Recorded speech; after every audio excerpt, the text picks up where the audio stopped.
자, 안녕하십니까.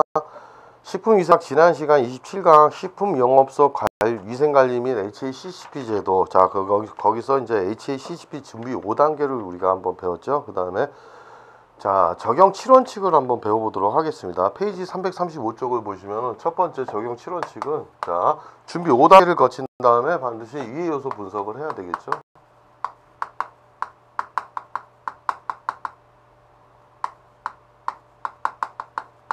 자, 그래서 HA 요건 배웠습니다, 여러분. 자, 두 번째부터 우리가 들어가는 것이죠. 이제 그래가지고 뭡니까? 중요관리점 결정.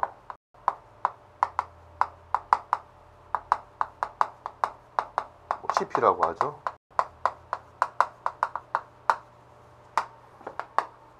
셋째로서는 우리가 뭐가 있습니까? 자, 한계 기준을 설정해야 되겠죠.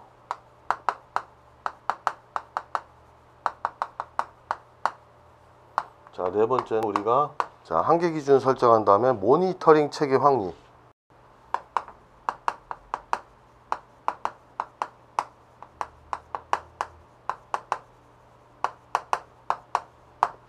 자, 그 다음 다섯 번째가 뭡니까, 여러분?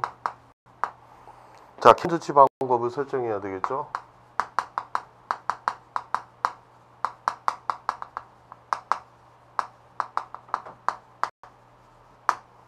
여섯 번째는 우리가 검증 절차 및 방법 설정하자. 그래서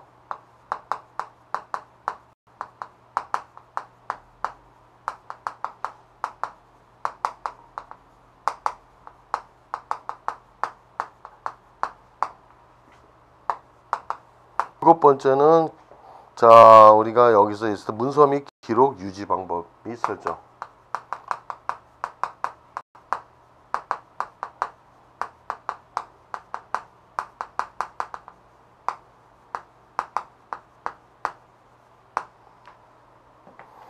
자, 한번 봅시다. 그래서 적용 7원칙에서 위의 요소 분석은 자, 우리가 생물학적, 화학적, 물리적 잠재 요소, 위의 요소를 우리가 파악하고 우리가 분석한다, 기한다 이렇게 돼 있고, 페이지 337쪽 봅시다. 중요관리점 결정 CCP 나왔죠. 자, 그 다음에 우리가 바로 위의 관리 요소를 분석한 다음에는 파악된 위의 요소를 제거하거나 발생 가능성을 최소한으로 억제시키기 위해서 원재료 생산 및 제조에 해당하는 모든 장소, 공정, 작업 과정을 중요관리점으로 결정한다. 밑줄을 칩시다, 여기서. 그래서 파악된 위의 요소를 제거하거나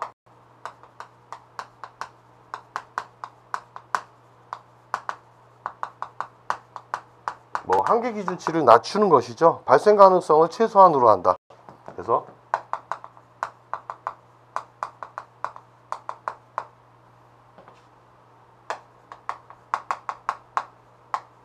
이런 것을 얘기합니다. 그래서 기억을 봅시다, 여러분. 식품의 제조, 가공, 조리 공정에서 중요 관리점이 될 수 있는 사례 같은 경우는 자, 첫 번째 A에 나와 있죠. 미생물 성장을 최소화할 수 있게끔 반드시 냉각 공정을 해야 되겠죠. 그 다음에 pH 및 수분 활성도, 미생물 증식에 영향을 주는 pH 및 수분 활성도 조절, 그 다음에 배지, 첨가 같은 식품 성분 배합 같은 경우죠. 그 다음에 캔의 충전 및 밀봉 같은 가공 처리 과정, 그 다음에 검석 검출기에서 금속 이물 검출 공정, 이런 것들을 확인할 수 있는 것, 이런 것들이 있어야 됩니다. 그래서 중요 관리점 결정도가 나와 있는데 보통 선행 요건 프로그램에 의해 잘 관리되고 있는가, 만약에 잘 관리되고 있다면은 자, CCP가 아니기 때문에 중요 관리점 결정이 아니기 때문에 멈출 수 있지만, 그게 아니라면은 다시 질문 2로 확인된 이에 대한 예방 조치 방법이 있는가, 있을 때는 어떻게 됩니까? 해당 공정은 식별된 위의 요소를 제거 또는 허용 수준까지 감소시키기 위해 특별히 고안된 것이다. 그 예가 됐을 때는 우리 CCP 기준에 들어가는 것이죠. 근데 아닐 때는 해당 공정에서 관리가 안정성을 위하여 필요한가, 이런 것들을 확인하고 맞느냐 아니냐, 이런 공정도 작성이 중요 관리점 결정도가 필요하죠, 여러분. 그 다음에 밑에를 보시면은 선행된 프로그램에 의해 잘 관리되고 있는지, 확인된 위해에 대한 예방 조리 방법은 있는지, 그 다음 해당 공정의 관리가 안전성을 위해 필요한지 한번 밑줄, 자, 여기다 이제 체크합시다. A, B, C가 나와 있는데 선행 요건 프로그램에 의해 잘 관리되고 있는지, 그 다음에 확인된 위해에 대한 예방 조리 방법은 있는지, 또는 해당 공정에서 관리가 안정성을 위해 필요한지 밑줄을 칩시다, 여러분. 그 다음에 338쪽 가봅시다. 해당 공정은 식별된 위의 요소를 제거, 허용 수준까지 감소시킬 수 있는지, 그 다음에 확인된 위의 오염이 허용 수준을 초과하는지 또는 허용할 수 없는 수준으로 증가하는지 확인해야 되겠죠. 그 다음에 확인된 위해를 제거하거나 그 발생을 허용 수준으로 감소시킨 이유 공정이 있는지를 우리가 파악해야 됩니다, 여러분. 그 다음에 자, 뭐가 있습니까? 3번에 나와 있죠. 338쪽에 중요관리점에 대한 한계기준 설정. 자, 한계기준 설정이라고 나와 있죠. 자, 여기 한번 봅시다. 한계기준은 CCP에서 관리되어야 할 생물학적, 화학적 또는 물리적 유해 요소를, 자, 밑줄 칩시다. 생물학적, 화학적, 물리적 유해 요소를 예방, 제거 또는 허용 가능한 안전 수준까지 감소시킬 수 있는 최대치 또는 최소치를 말한다. 그래서 안전성을 보장할 수 있는 과학적 근거에 기초하여 설정해야 되겠죠. 그래서 한계 기준치를 설정하는데 반드시 생물학적, 화학적, 물리적 위해 요소를 예방, 제거 또는 허용 가능한 안전한 수준까지 감소시킬 수 있는 최대치나 최소치를 우리가 반드시 설정해야 됩니다, 여러분. 그다음에 기억해 보시면 뭐 자세하게 나와 있죠. 한계 기준은 현장에서 쉽게 확인 가능하도록 가능한 유관 관찰이나 간단한 측정에 의해서도 확인할 수 있습니다. 그래서 그걸 수치 또는 특정 지표로 표시해야 되겠죠. 온도 및 시간 같은 경우, 또 습도, 그다음 수분, 순활성도, 제품의 특징이죠. 그다음에 염분 농도 같은 화학적 등식, pH, 그다음에 금속 검출기 감도, 관련 서류 확인 등 이런 것들입니다. 그래서 한계 기준 설정 절차는 어떻게 됩니까? 자, A. 결정 CCP별로 해양식품의 안전성을 보증하기 위하여 어떤 법적 한계 기준이 있는지를 반드시 우리가 법적인 기준 및 규격을 확인해야 됩니다. 그래서 만약에 법적인 한계 기준이 없을 때는 어떻게 합니까? 없어서 위의 요소를 파악해 가지고 자, 관리하기에 적합한 한계 기준을 자체적으로 설정해야 됩니다. 그래서 필요시 이제 외부 전문가의 조언을 구해야 되겠죠, 여러분. 그래서 설정한 한계 기준에 관한 과학적 문헌 등 그 근거 자료는 반드시 표기해 가지고 유지 보관해야 됩니다, 여러분. 뭐 한계 기준 설정 예가 나와 있죠. 예를 들면은 CP 뭐 가열 세척 공명과 같은 경우인데 가열 세척 소독 금속 검출에서 CCP 원비 뭐 이해 요소 같은 경우 리스테리아 뭐 모노사이토제 그다음에 이콜라이 0157 같은 경우 위의 요인은 가온도 및 가열 시간 미준수로 병원성 미생물이 잔존할 수 있다. 이럴 때 한계 기준은 65도씨 이상 1분 이상 우리가 가열을 해야 된다. 뭐 세척 같은 경우는 뭡니까? 세척 방법의 미준수로 병원성 미생물이 잔존할 때는 6단계 세척 가수량 3배, 세척 시간 5분 이상 반드시 해야 된다. 이거죠. 그 다음에 요 한계 기준을 미달했을 때 또 위의 요소는 소독 같은 경우 소독 농도나 소독 시간 미준수로 병원성 미생물 잔존할 수 있다는 것들, 이런 것들을 우리가 반드시 한계 기준을 설정해야 됩니다, 여러분. 그 다음에 자, 339쪽에 4번 CCP 모니터링 체계 확립이라고 나왔죠. 자, 말 그대로 모니터링 체계 확립은 감시 체계죠. 감시. 관리를 하는 것이죠. 전 공정에 대해서. 그래서 기억에다 밑줄을 칩시다. 자, 여기 읽어보시고 CCP에 해당되는 공정이 한계 기준을 벗어나지 않고, 자, 여기서부터 밑줄 칩시다. 공정이 한계 기준을 벗어나지 않고 안정적으로 운영되도록 관리하기 위하여 종업원 또는 기계적인 방법으로 수행하는 일련의 관찰 또는 측정단이다. 이렇게 해서 밑줄을 칩시다, 여러분. 그 다음에 이 네모 박스가 나와 있죠. 예를 들면 그 얘기입니다. 올바른 온도의 측정 방법인데, 자, 온도계가 정확한지 우리가 확인해야 되겠죠. 보통 1년에 2회 이상 그 온도계를 보정해 줘야 됩니다. 그 다음에 온도 측정 시에는 온도계의 끝부분을 반드시 자, 정확한 기재를 위해서 우리가 온도 측정을 위해서 알코올 및 기타 소독제로 우리가 소독을 한다. 그 다음에 액상 음식은 반드시 음식을 저은 후에 그 음식의 온도를 측정해야 되겠죠.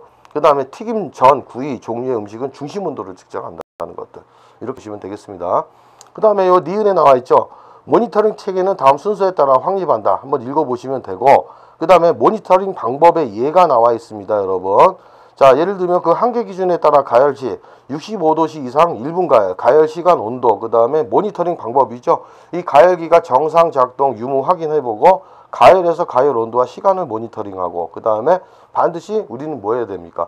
모니터링 일지를 HACCP 팀장에게 승인을 받아야 됩니다. 그래서 이런 주기는 매 작업시마다, 그리고 담당자는 그 공정 담당자가 되겠죠. 세척 같은 경우도 그 세척 방법이죠. 그래서 6단 세척 가수량 3배, 세척 시간, 이런 한계 기준을 마련했으면 거기에 자, 이게 시행되고 있는지 그런 걸 관리해야 되겠죠. 그래서 세척기의 정상 작동 유무를 확인하고 세척 방법에 따라 세척 시간이나 횟수 가수량을 모니터링 일지에 반드시 우리가 기록해야 됩니다. 그 관리 기준. 그리고 자, HACCP 팀장에게 반드시 승인을 받는다.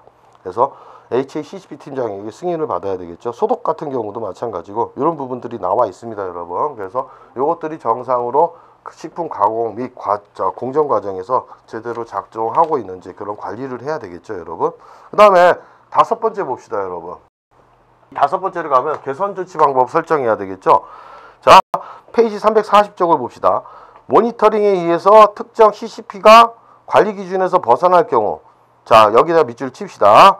자, 특피가 관리 기준에서 벗어날 경우에 취해야 할 개선 방법을 확립하고 개선 조치를 취하자. 이렇게 밑줄을 칩시다. 그래서 그 기록을 반드시 남기면서 필요에 따라 CCP 계획을 조정해야 되겠죠, 여러분. 자, 그렇게 알아둡시다. 개선 조치 방법의 예를 봅시다. 검수 단계라고 했죠.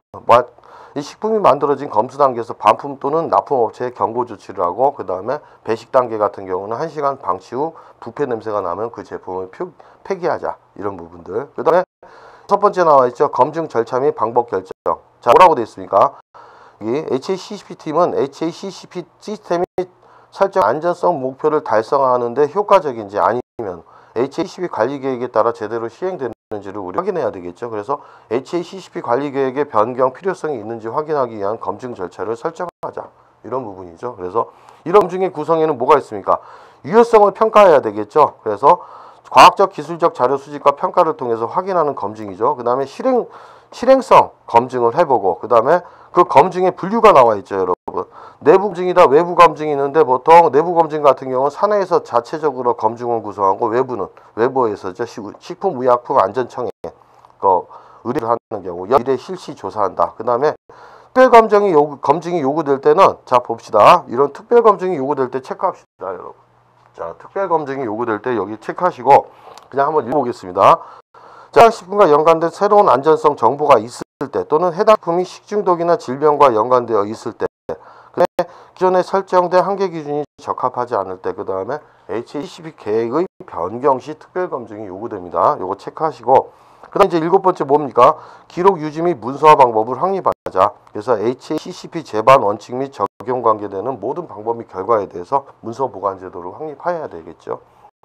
자, 그렇게 해서 이 순서, 가장 우리가 이제 뭐냐면 준비 5단계하고 적용 7원칙 요 순서하고 간단한 정의, 이것들을 반드시 알아두시면 되겠습니다. 그 다음에 이제 페이지 341쪽을 갑시다.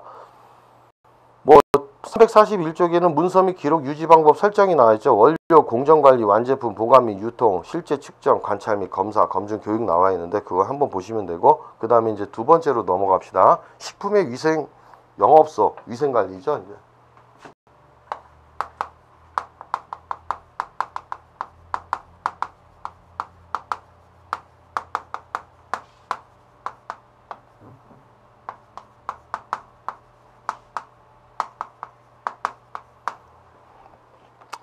첫 번째 식품 영업소 위생관리는, 자, 시설 및, 자, 여기 나와 있죠. 식품 시설 및 설비 위생관리라고 되어 있습니다.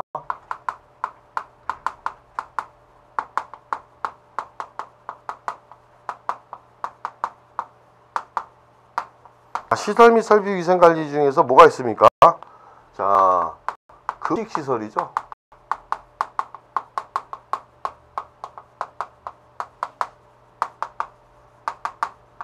급식시설의 위치와 구조, 이것이 중요하죠, 여러분. 그래서 이거 체크합시다. 급식시설의 위치와 구조. 자, 첫 번째 뭐라고 되어 있습니까? 쓰레기장과 화장실에서 20cm 이상 격리된 장소에 위치해야 된다. 쓰레기장과 화장실에서.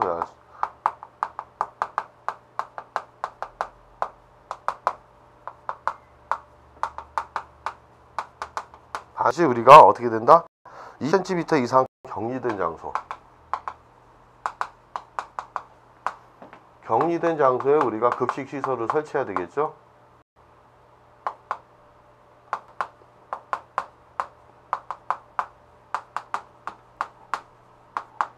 반드시 알아둡시다. 체크하시고, 그 다음에 작업 흡음에 따른 오염구역과 청결구역을 반드시 구분해야 되겠죠. 그래서 두 번째는 우리가 오염구역이다 했을 때하고 청결구역을 구분해야 됩니다, 여러분.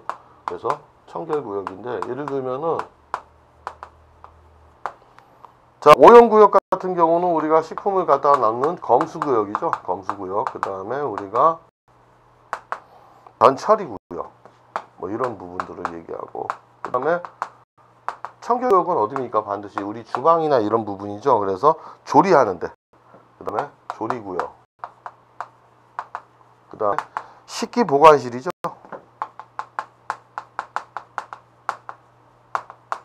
체크합시다 반드시. 그 다음에 검식 구에다 배식구요. 배식하는 배식 지역이죠. 체크하십시오 여러분. 그래서 이거 다 중요합니다 여러분. 그 다음에 세 번째는 뭐가 되어 있습니까? 환기 채광이 잘 되고 배수가 잘 되는 구역이어야 되겠죠. 보통 100cm당 1에서 4 이렇게 되어 있는데 환기 채광 잘 돼야 되겠죠. 당연히 배수도 잘 돼야 됩니다. 그래서 배수가 잘 되는 구조.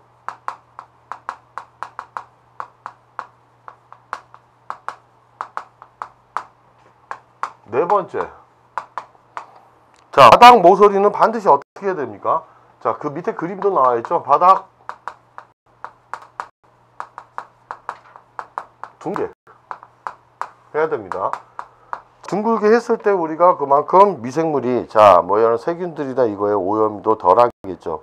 지금 밑에 그림을 보시면 바닥이 직각이 져가지고 각이 졌을 때는 그게 불량한 것이죠. 그 다음에 양호하게 한 거는 자 둥글게 한다. 그 다음에 벽은 켜지게 한다.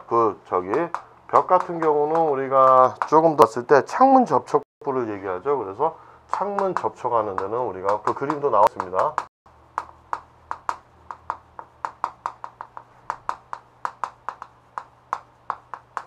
경사지게 우리가 반드시 두어둔다. 그렇게 하고 천장은 청소하기 쉬운 구조여야 된다. 그렇죠? 되게 어려운 구조가 아니어야 됩니다. 그 다음 다섯 번째, 방충 및 방서 시설 해야 되겠죠 여러분. 그래서 방충 및 방서 시설을 설치한다.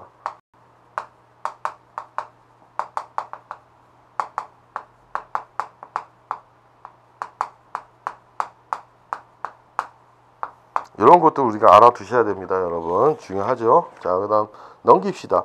자 넘겼을 때 이제 페이지 342쪽에도 나와 있죠.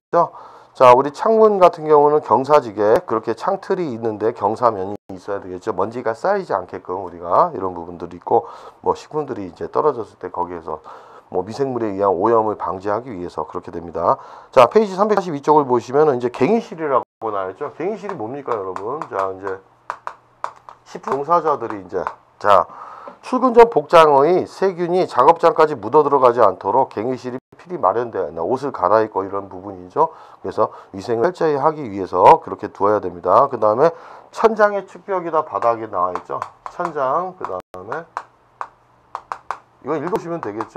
축벽 바닥이 있는데 이렇게 보시면은 자 그 중에서 중요한 거는 우리가 급식 시설의 위치와 구조가 굉장히 중요합니다. 바닥은 반드시 질 좋은 콘크리트나 타일로 보강한다. 나무 목재를 써서는 안 되겠죠. 우리가 조리장이기 때문에 불을 다루기 때문에 그렇습니다. 배수를 위해 구배를 두어야 되고 보통 1m당 2-4cm가 표준이고 천장 먼지가 떨어지는 것을 방지하기 위해서 적당한 자재를 설치한다. 뭐 이렇게 되고 물이 사용이 많은 정서의 벽은 적당한 자재로 견고하게 만든다. 벽으로 하는 게 아니죠 여러분. 그 다음에 네 번째 채광 환기가 나와 있죠. 채광 환기가 나와 있습니다.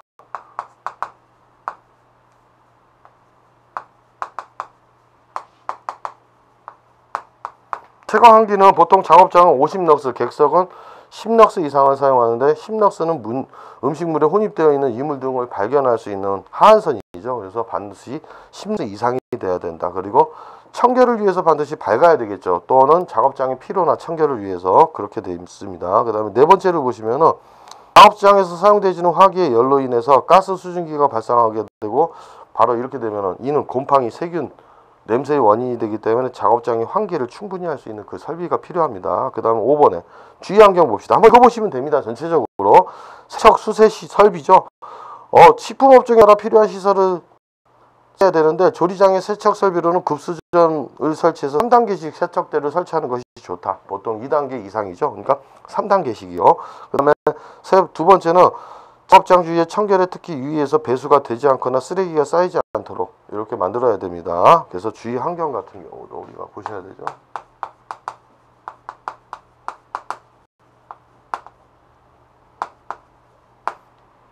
식품 취급 설비가 나와 있죠.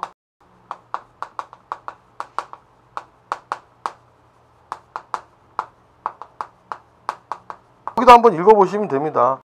식품 취급자는 기구 취급하는 기구는 손쉽게 청결을 유지할 수 있고 내구성이 있어야 되고 소독할 경우 변질이나 녹이 쓸어서는 안 된다. 뭐 기본적인 상식이죠.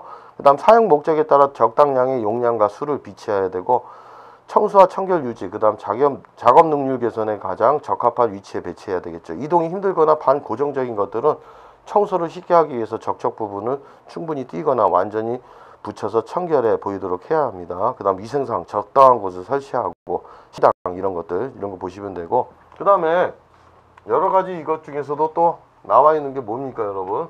자, 7번째를 보시면은 자, 작업장 위생이죠 여러분.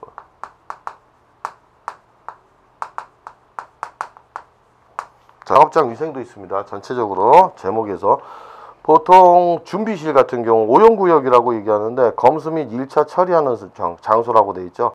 그러니까 검수 및 1차 전 처리하는 장소인데, 검수 시 이제 반드시 우리가 검수한다는 과정은 식품의 신선도 판별을 위한 충분한 조명을 유지해야 됩니다. 거기다 밑줄을 칩시다. 그래서 검수 시 신선도 판별을 위해서 충분한 조명인데 540 럭스 이상. 자, 그래서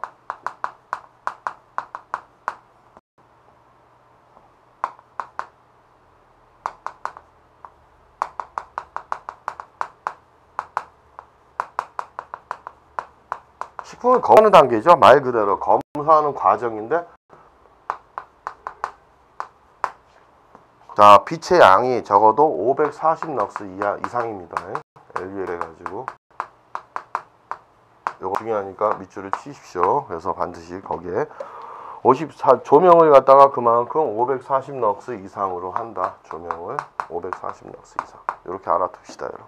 그 다음에 보면은 내장시설 식품 창고와 반드시 인접해야 되고, 싱크대와 처리 장소를 자 반드시 생선용 채소용으로 구별하자. 거기도 밑줄 치십시오. 자, 싱크대와 처리 장소를 생선용 채소용으로 구별한다. 그 다음 식품 창고를 봅시다 여러분.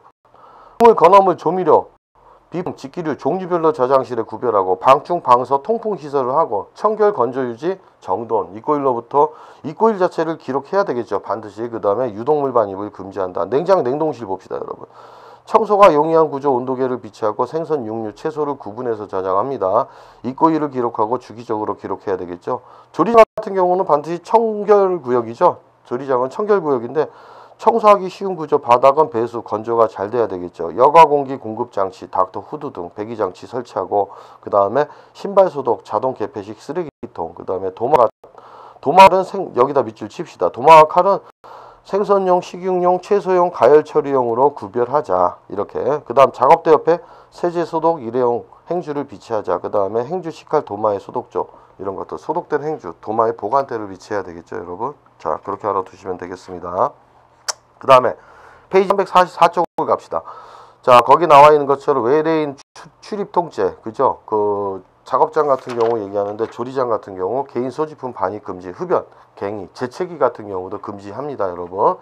자, 그 사람의 분비물이 그만큼 들어갈 수 있기 때문이죠. 식기세정실 같은 경우 이렇게 나와 있습니다. 자, 이렇게 알아두시고 전체적으로 자, 식품의 위생관리를 봅시다 이제.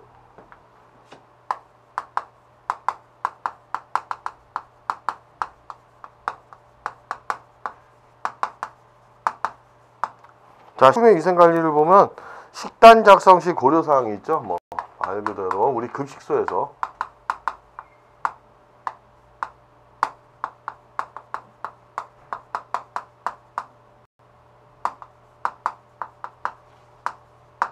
뭐라고 되어 있으니까 식중독의 위험성이 있는 메뉴는 배제시키고 위생적으로 안전한 조리법 선택하고, 자, 재료의 구입 시기, 조리 시간, 배식 시간 등을 결정해야 됩니다. 고려해야 됩니다 여러분. 그 다음에 두 번째 뭐라고 되어 있습니까? 자, 식품 재료의 검수 및 반입 시 유의사항.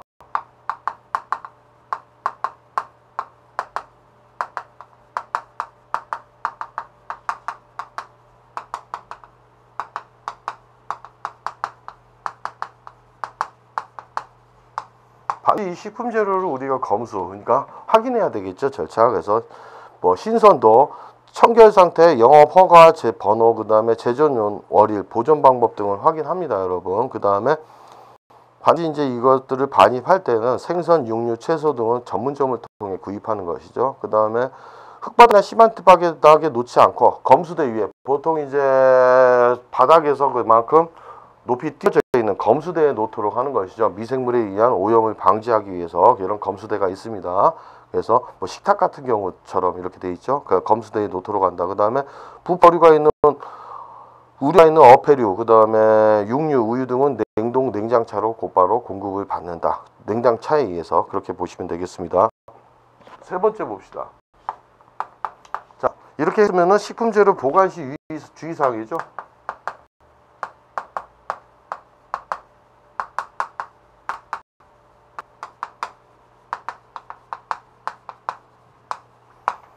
자, 뭐가 되어 있습니까?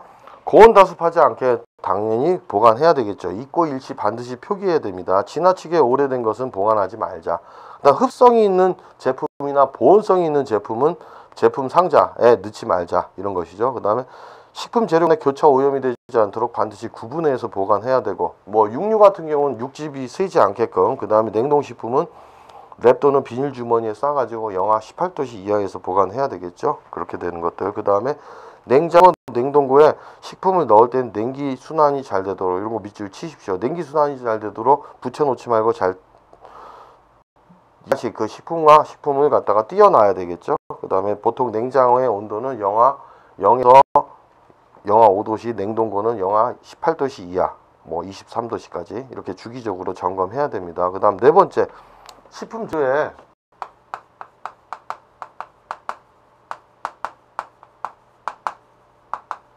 냉동식품 같은 경우를 얘기하죠. 보통 해동, 그 다음에 세정, 소독에 대해서 한번 봅시다, 여러분. 소독에 대해서 나와 있는데, 자, 보통 1차 처리 때는 반드시 싱크대가 2개 이상, 2조 이상의 싱크대를 이용해야 되겠죠. 그래서 냉동품 같은 경우는 냉장해동법, 그냥 실온에서 해동하지 말고 냉장해동법 또는 21도씨에서 유수해동법, 물에 흐르는 물에 해동을 하는 것이죠. 밑줄을 칩시다, 이번에는.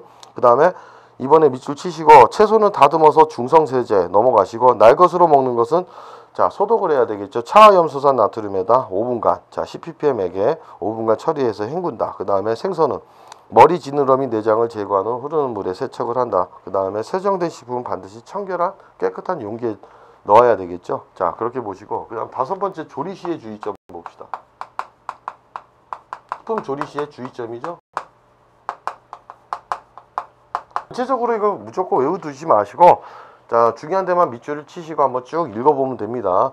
도마와 칼은 재료별로 구분한다 돼 있죠. 그 다음에 가급적 가열, 자, 여기다 밑줄 치십시오. 도마와 칼은 재료별로 구분한다. 그 다음에 뭐 육류냐 생선이냐 채소냐 했을 때 그런 칼들이 필요한 것이죠. 그 다음에 가급적으로 가열조리 이용, 중심부, 보통 이제 중심부 온도를 측정하는데 중심부 온도는 74도씨 이상이 돼야 되겠죠. 그렇게 알아두시고, 그 다음에 조리시 젓가락, 집게, 일회용 비닐 장갑을 이용하고 조리기구를 올려놓을 기구대를 조리대 옆에 두어야 한다. 그렇게 알아두십시오. 그리고 조리 후 곧바로 식품을 공급하지 않을 때는 여기다 밑줄 칩시다. 60도씨 이상 또는 5도씨 이하로 보관한다. 밑줄을 치십시오. 그 다음에 여섯 번째, 배식 시 주의사항이죠. 급식소에서입니다.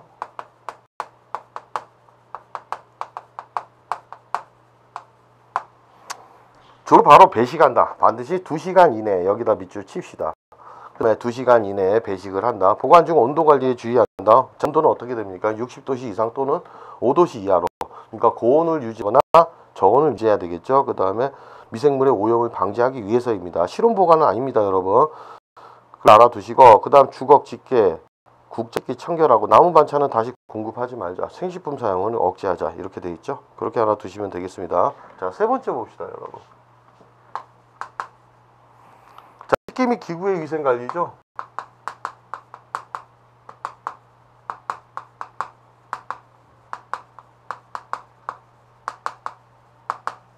자, 식기 및 기구의 위생관리로서는, 자, 첫 번째 식기 전 선정, 식기 선정이 나와 있습니다. 그래서 간단하게 읽어보시면 되고, 우리가 유의하지 않은 것으로 해야 되겠죠, 여러분. 자, 소독 세정이 용이한 것, 그 다음에 뭐라고 되어 있습니까? 식기 기구의 세정이죠.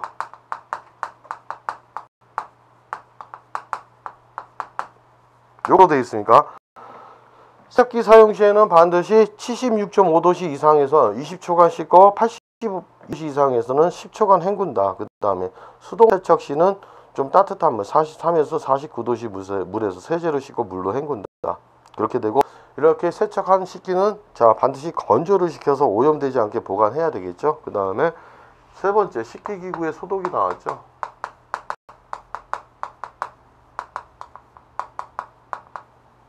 이걸 펴봅시다. 보통 자비열탕 해가지고 열탕 소독을 하거나 약품으로 소독하거나 자외선 소독이 있습니다. 이렇게 보시면 되고 네 번째 식기기구에 보관이 되어 있죠.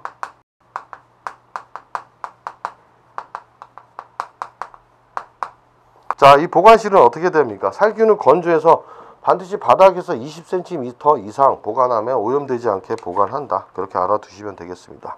자, 이제 페이지 346쪽을 봅시다.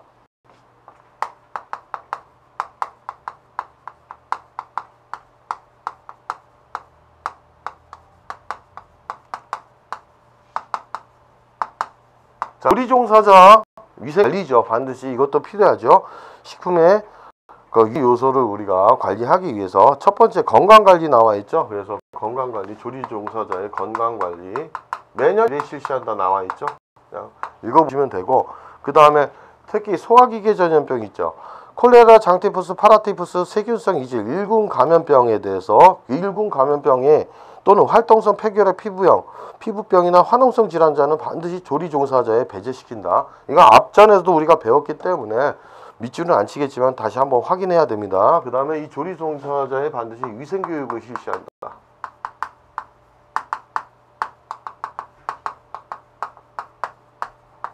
해야 되겠죠. 자, 그 다음에 세 번째 개인위생 봅시다, 여러분.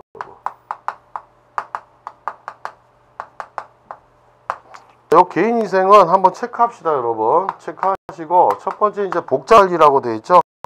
보통 자 복장관리라고 되어 있는데 복장관리 해야 되고 두 번째죠. 요 두 번째가 중요하죠, 여러분. 자, 체크합시다. 작업 중 손관리.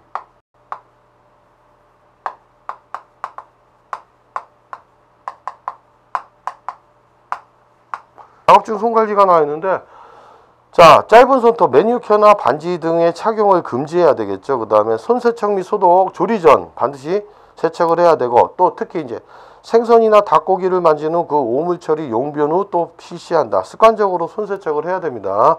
휴식, 식사 후 머리나 얼굴을 만졌을 때 조리 작업 1시간마다 실시하자.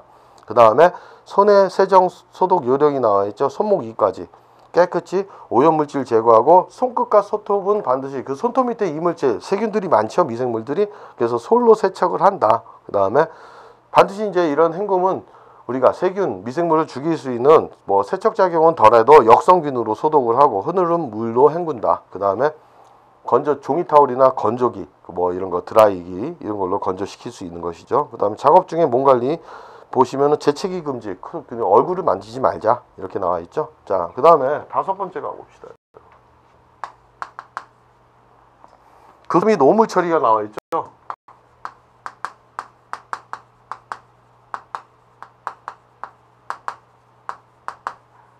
자, 급수 및 오물 처리가 되어 있습니다. 자, 첫 번째 용수가 나와 있는데 되게 이런 용수. 자, 우리가 물을 공급한 것이죠. 식품관리시설에서 상수도를 이용한다. 수돗물을 이용해야 되겠죠. 상수도를 이용하기 힘들 때는 수질검사 시험에 합격한 물을 이용해야 됩니다. 그리고 이 메모박스에 있는 거 체크하십시오. 음용수 수질검사 시 KMNO 다만간산 칼륨의 소비량이죠. 그래서 요거 체크하십시오.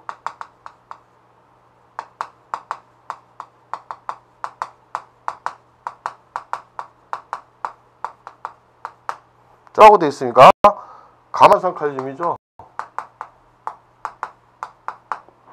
소비량.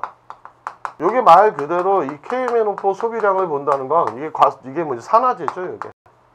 사제로서 산화제가 소비가 많이 되는 거. COD 측정입니다, 여러분. COD 측정이라고 볼 수 있는데, 자, 가만산 칼륨은 산화제로서 수주의 유기물 산화시키는 물질로 소비량이 많다는 것은 자, 이게 결국은 뭐냐면은 KMNO4 소비량이 많은 것은 산화제가 많이 들어간다는 것이죠.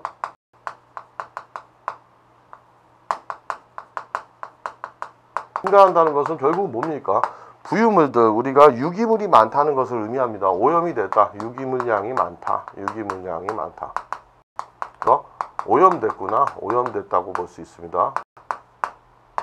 오염물이다. 오염된 물이다. 이렇게 보시면 되겠죠. 그래서 오히려 과망간산 칼륨 소비량이 많을 때는 우리가 오염된 물로서 이렇게 유기물이 많은 오염된 물로 봅니다. 그래서 과망간산 칼륨이 양이 소비되는 과망간산 산화제 양이 적게 들어가야 됩니다, 여러분. 그 다음에 물의 종류에는 연수 있죠. 연수는 보통 마그네슘 이온과 칼슘 이온 때문에 비눗물이 잘 풀리지 않는 물을 얘기합니다. 아니, 연수 같은 경우는 마그네슘 이온과 칼슘 이온이 적어서 비눗물이 잘 풀려서 세척이 잘 되는 물이죠. 경수 같은 경우는 오히려 마그네슘 이온과 칼슘 이온이 많아가지고 비눗물이 잘 풀리지 않는 물을 얘기하죠. 그 다음에 간이수도의 경우에는 염소, 소독 설비와 정수지가 있어야 된다. 자, 여기 4번의 밑줄을 치십시오. 물을 살균하는 이유는 뭡니까? 물을 소독하는 이유는 병원균을 사멸해서 수인성, 그렇죠? 수인성 전염병을 예방한다. 그래서 반드시 여기 밑줄을 칩시다. 그 다음에 두 번째, 쓰레기에 의한 오염이 있죠? 그냥 간단하게 읽어보시면 되고,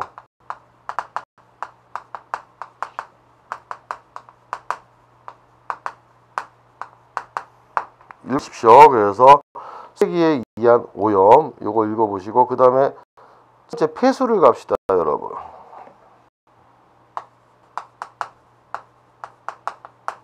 이 영수에서 우리가 나오는 폐수들이 있죠. 폐수의 분류는 산업폐수, 가정하수, 오수, 지하수 등으로 나눌 수 있다 했죠. 보통 가정하수 같은 경우는 뭡니까? 이런 유기물이 많은 폐수죠. 생활오수와 수세식 변수의 분유, 오수 등이 혼합되어 있습니다. 그래서 비와 함께 처리하거나 또는 함유식, 이렇게 비와 함께 처리하는 함유식이 있고 별개로 처리하는 분류식이 있다는데 넘어갑시다. 일반적으로 자, 세 번째 갑시다.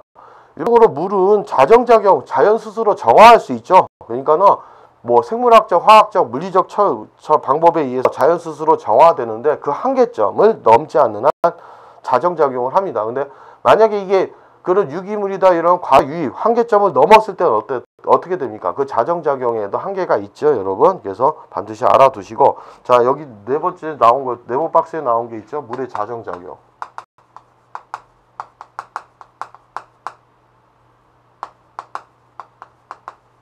으로 체크 한번 합시다. 물의 자정작용인데 생물학적 작용이죠, 여러분.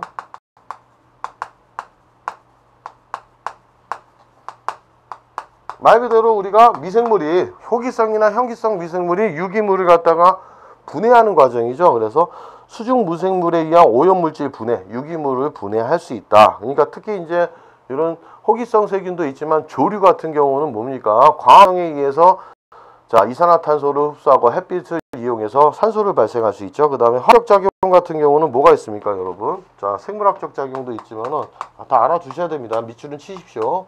화학적 작용 같은 경우는 자, 예를 들면은 햇빛에 의한 오염물질 분해, 자, 환원작용이죠. 그 다음 중화작용 이런 것들, 그 다음 물리적 작용 같은 경우는 말 그대로 우리가 폐수가 희석이 된다. 그 다음에 침전이 되는 것들을 얘기하는 것이죠. 그래서 희석, 침전, 여과, 확산이 될 수 있는 것들을 얘기합니다, 여러분. 자, 그렇게 보시고 네 번째 폐수 처리를 봅시다, 여러분.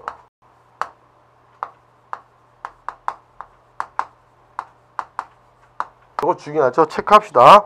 자, 보통 기억에 이제 예비 처리가 나와 있습니다. 예비 처리가 나와 있는데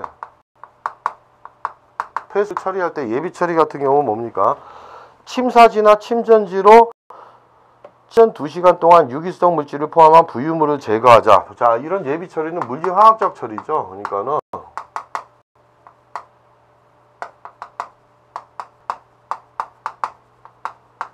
보통 화학적 처리가 먼저가 되겠죠. 우선순위인데 화학적 처리는 뭡니까?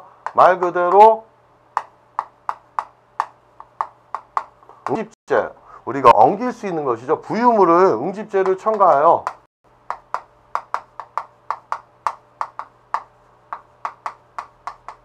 보통 부유물 같은 경우 물보다 밀도가 작으니까 위에 뜨죠. 이걸 가라앉히는 것이죠. 그래서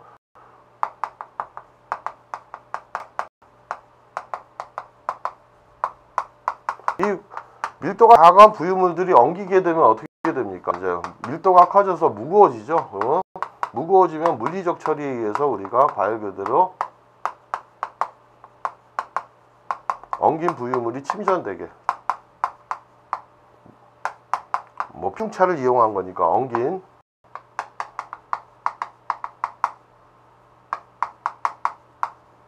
갈아치는 것이 이렇게 한 다음에 이제 우리가 뭐가 들어가야 됩니까? 생물학적 처리가 있죠, 여러분.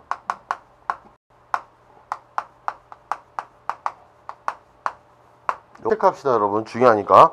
자, 예비 처리를 끝낸 하수는 생물학적으로 정화해야 된다.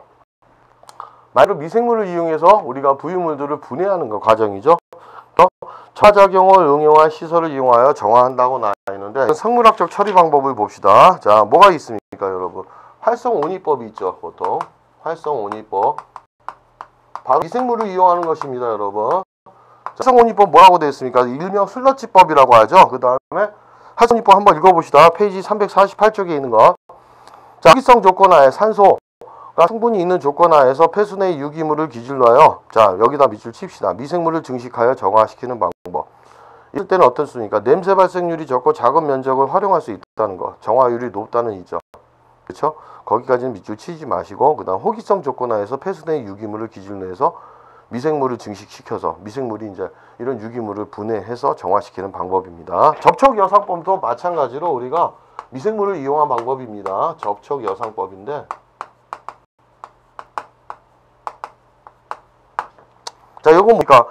표면적이 큰 코르크 벽돌 등 이제 미생물이 이제 여기에 이제 증식할 수 있게끔 해서 이때 폐수를 통과시키면은 그 유기물을 미생물이 분해하면서 하수가 정화되는 것이죠. 그 다음에 살수 여상법도 있죠, 여러분.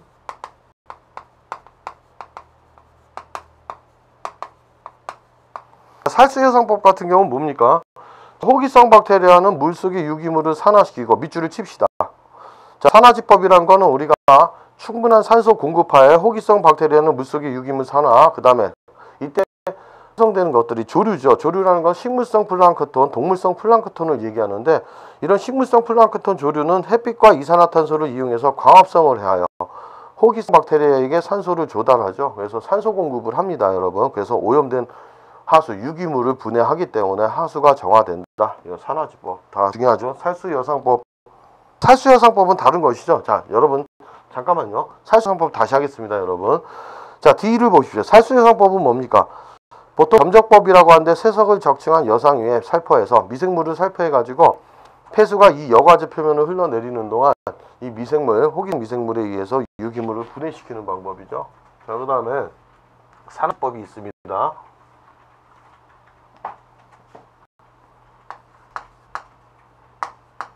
산화지법이 뭡니까?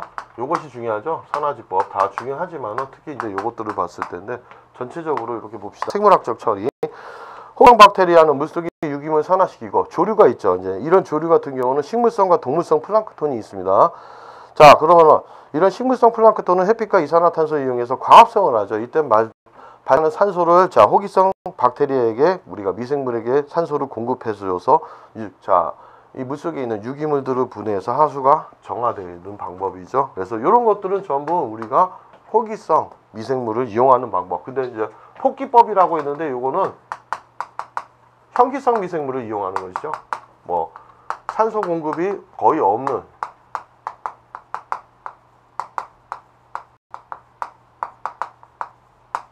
유기물 분해 방법입니다. 뭐 정화조 같은 경우에 쓰이죠. 그래서 유기물 분해 방법이다.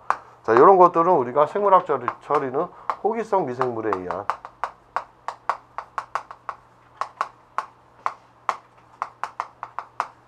처리 방법이라고 보면 되겠습니다, 여러분. 자, 그 다음에 다섯 번째 가봅시다. 식품 찌꺼기 처리. 자, 기억 나와있죠. 해충이나 쥐를 모이도록 할 뿐만 아니라 파리의 산란 장소가 되기 때문에 빨리빨리 제대로 처리해야 된다. 그리고 반드시 우리가 뚜껑을 닫아 밀폐해야 된다. 자, 두 번째 화장실 가봅시다. 화장실은 특히 시설의 위생적 유지에 큰 영향을 미치기 때문에 조리장관은 될 수 있는 한 멀리 떨어뜨려 놔야 됩니다. 그리고 해충의 침입을 방지하고 냄새를 없애줘야 된다. 그 다음에 손을 설비로는 유수, 수조식이 좋으며 용변은 손을 효과적으로 씻기 위한 비누나 역성 비누를 반드시 비치하고, 그 다음에 수건보다는 종이 수건을 비치해 놓는 것이 위생적이라는 거 해가지고, 오늘 이 시간에 해가지고 제28강, 자, 제11장 식품영업소 위생관리 및 HACCP 겸 정리를 했고, 자, 다음 이 시간에는 29장 핵심 문제 풀이를 들어가도록 하겠습니다.